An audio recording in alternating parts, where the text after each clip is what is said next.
Okay, so today we are talking about treatment options for co-occurring mental health and substance abuse disorders. The first question is, which treatment approach would you rely on, counseling or drug therapy? And in my opinion, when you have someone who's dealing with substance abuse disorders and mental health disorders, I would treat both,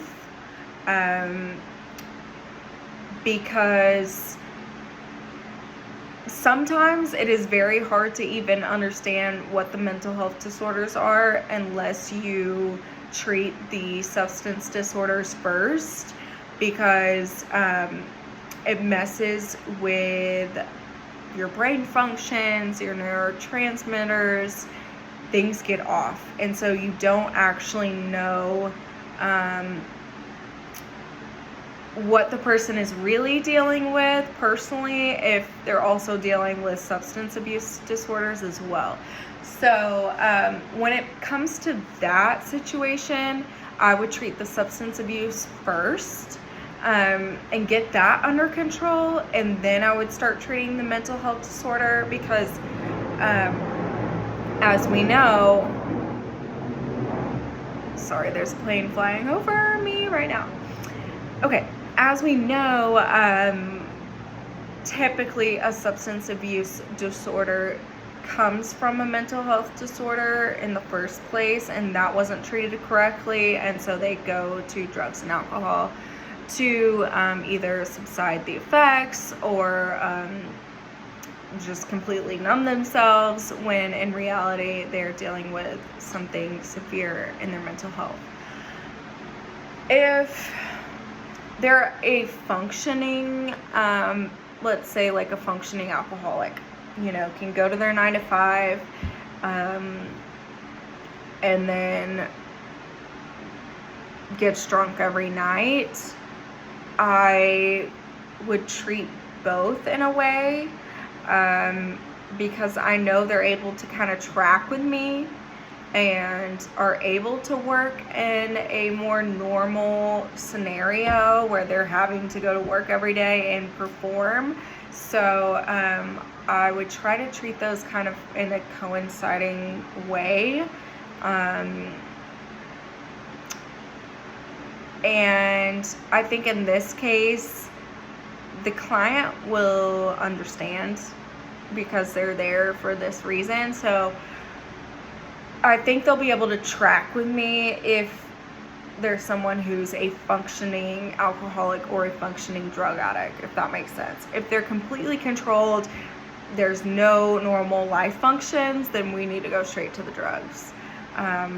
But if they're able to function in more of a normal way, then I would kind of do a hand-in-hand route. What would your plan of treatment look like? First, I just want to get them in there, 100% hear their story. I think that has a lot to do, of course, with why people are struggling with certain things, even why they're struggling with addiction in general.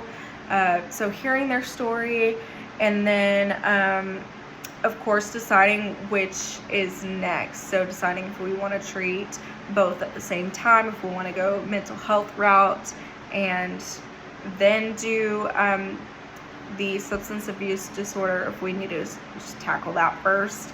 A lot of times, if they're coming in for a substance abuse disorder, it is probably going to be at a higher level of a treatment center or a